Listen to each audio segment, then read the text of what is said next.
साधारण सा 16 वर्ष का खिलाड़ी जो प्रवेश करता खेल में, वो क्रिकेट जगत का महान बल्लेबाज सचिन तेंदुलकर बन जाता है। और तो ठीक है, भगवान की कृपा का प्रत्यक्ष प्रमाण अगर किसी को चाहिए तो भैया किसी और से नहीं, तुम हमसे ही ले लो। साधारण से गांव में, गड़ा गांव, पिताजी कुछ करते नहीं,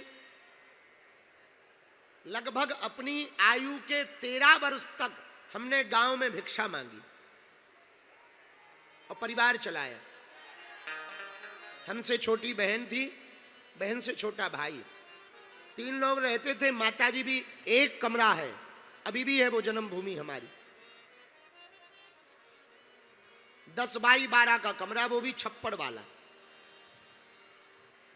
बरसात के मौसम में 10 बार सोचना पड़ता था कि आज बारिश ना होगी,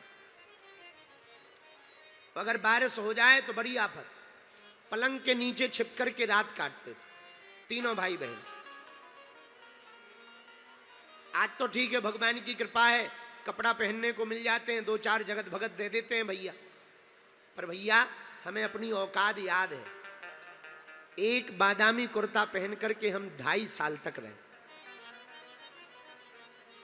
वही रात को धोने को डाल देते थे, सुबह वही पहन लेते थे।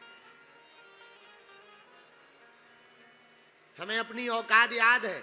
आज जरूर बागेश्वर धाम पर अन्नपूर्णा चल रही है भैया, 5-6 साल से दोनों समय भंडारा चलवा रहे हनुमान जी महाराज, लेकिन हमें अपनी औकात याद है।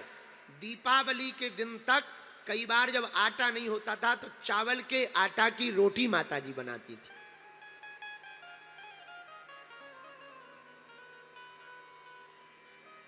और 1.25 रुपया का आधा पार्ले जी आता था, पूरा भी नहीं, आधा। वो पार्ले जी ले आए उधार, वही 2 बिस्कुट 3 बिस्कुट हमने पाली, 2-2 बिस्कुट 3-3 बिस्कुट भाई बहनों को दे दी। माताजी पिताजी ऐसे ही बैठे। रात होती थी तो सबके घर उजाले होते थे, लाइट आ गई थी।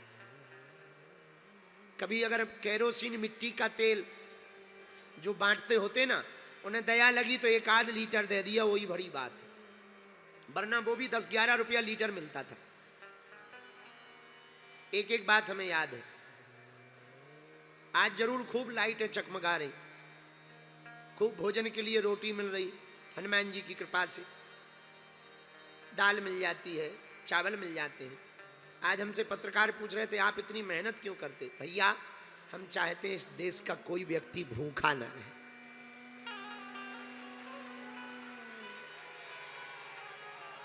हम चाहते हैं, हमने अपनी बहन के विवाह में जो कष्ट भोगा, गरीबों का भैया कोई नहीं होता है। बातें चाहे जितनी करवा लें, सब सिंपैथी दिखाने के चक्कर में कि हम गरीबों के मसीहा हैं, ये बताने के चक्कर में 1-8 गरीब को गले लगा लेते हैं, बाकी को तो धक्के मारते हैं। बुरा न मानना, कई ऐसे लोग हमने देखे अपनी आंखों से जो सिर्फ गरीबों की फोटो वायरल करने के चक्कर में उन्हें गले लगाते, ताकि फोटो वायरल हो जाए कि हम गरीबों के। गरीबों का कोई नहीं होता है, सब कहने की बातें हैं। और हमने अपनी आंखों से अपनी बहन का विवाह पूरा देखा और किया है। घर में हम ही बड़े थे, पिताजी तो कुछ करते नहीं थे। गांव के लोग भी जितनी मदद होनी चाहिए क्षमता वो कर देते थे। और बहन जी के विवाह में 20,000 रुपया उधार नहीं मिला, 20,000। यहां तक कि पिताजी के नाम मात्र 1 एकड़ खेती थी, तो हमने उसको गिरवी रखने तक का भाव बना लिया। पर लिखा पढ़ी करवा रहे थे कि लिखा पढ़ी होगी तब 20,000 देंगे। हमने सोचा ना चुका पाए तो 1 एकड़ है ये, वो चली जाएगी।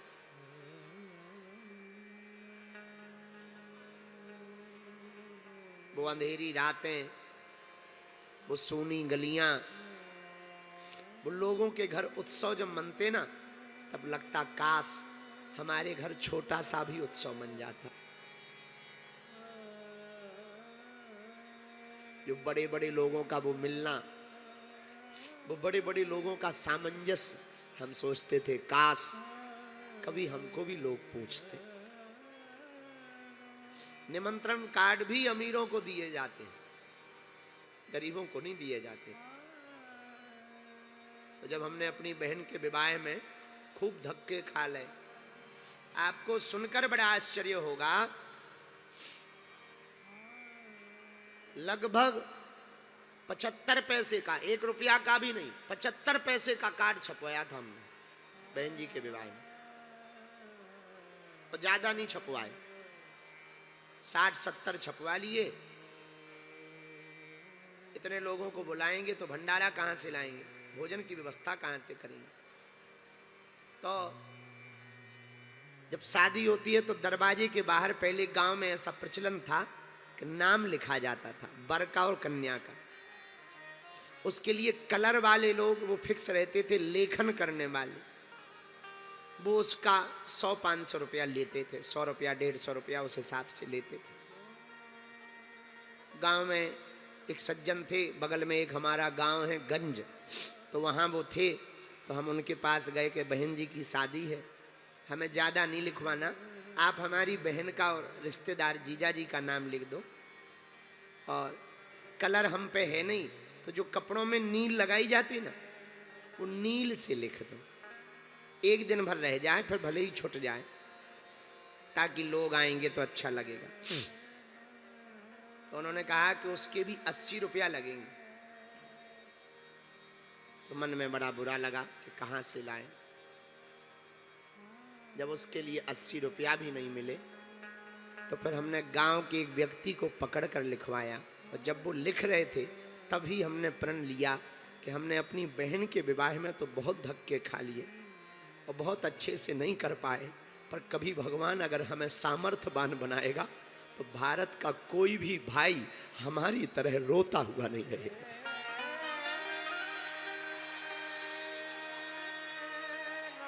और भैया हनुमान जी की कृपा है, हम अपना तो कुछ करते नहीं, हनुमान जी करवाते हैं, उन्हीं का सब कुछ दिया हुआ है। तो जितना बन जाता हर साल उन बेटियों का घर बस जाता। हम आपसे मात्र ये बात इसलिए कहना चाह रहे हैं कि हनुमान जी से सब कुछ सीखो, पर एक बात और हनुमान जी से सीखो, लगन के साथ साथ हनुमान जी सबके हैं, तो आप लोग भी सबके बन करके रहो। राम जी केवल रावण के पास जाते, केवल रावण का वध करते तो शायद इतनी महिमा नहीं होती जितनी महिमा राम जी सबरी के घर जाकर के अपना मान बढ़ाए। सबरी के घर राम जी गए, इसलिए इतनी महिमा और बढ़ी।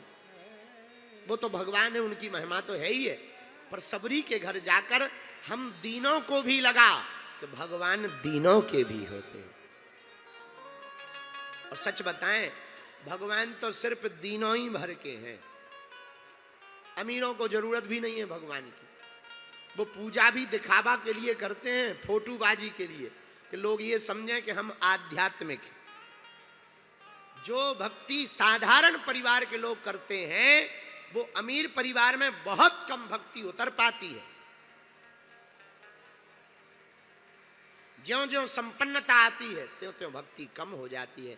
और हमें मेरठ में आकर यही सबसे अच्छी बात मिली कि यहाँ संपन्नता भी है पर भक्ति से भी संपन्न लोग हैं, दोनों हैं, दोनों गुण भरे हुए हैं। एक बात हम और आज की चर्चा में हम आपको बोले कि हमें उनको नहीं देखना है जो असफल हुए हैं, हमें उनको देखना है जो सफल हुए हैं। और इसका प्रत्यक्ष प्रमाण ये लोग तो हैं ही हैं, Tulsidas, Abraham Lincoln, Bill Gates, Narendra Swami Vivekananda बने, धीरू भाई, ये बहुत ऐसे प्रमाण हैं। पर भैया हम अपनी बात खुद निजी कह देते हैं, मुझे कौन पूछता था तेरी बंदगी से पहले, मैं खुद को ढूंढता था इस जिंदगी से पहले। आज तुम हमारी कथा सुन रहे, ये भगवान की कृपा है भैया, वरना हमें अपनी औकात पता है। सरपंच भी नहीं हमारी सुनते। हाँ, सरपंच भी नहीं सुनते। सरपंच के यहाँ जाते थे तो वो कुर्सी नहीं डालते थे, उनके यहाँ चबूतरिया बनी पत्थर की, उसी पे बैठने को इशारा कर, पंडित बैठ जाओ, पंडित जी बैठो बैठो। पहले सबसे बात करते थे, फिर बाद में हमसे, काहे को आए हो? तो धीरे से कहें, सरपंच साहब और तो सब ठीक है, सबके मकान बन रहे, अगर हमारो बन जातो तो बरसात के मौसम में दिक्कत जाती है, एक कमरा ही बन जाए, पूरा मकान ना बने तो बन। तुम्हारा नाम नहीं आया है, नाम नहीं आया, भगा दे।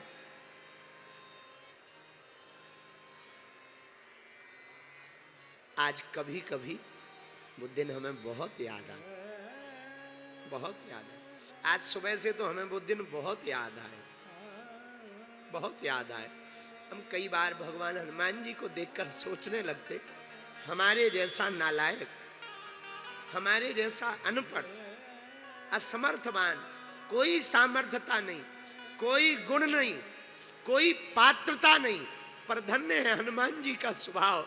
हमारे जैसे अपात्र को भी उन्होंने इस लायक बना दिया कि हम उनकी कथा सुना पा रहे हैं। मेरठ वालों, तुम उन हनुमान जी के चरण पकड़ लो, वो तुम्हारी भी सुनेंगे।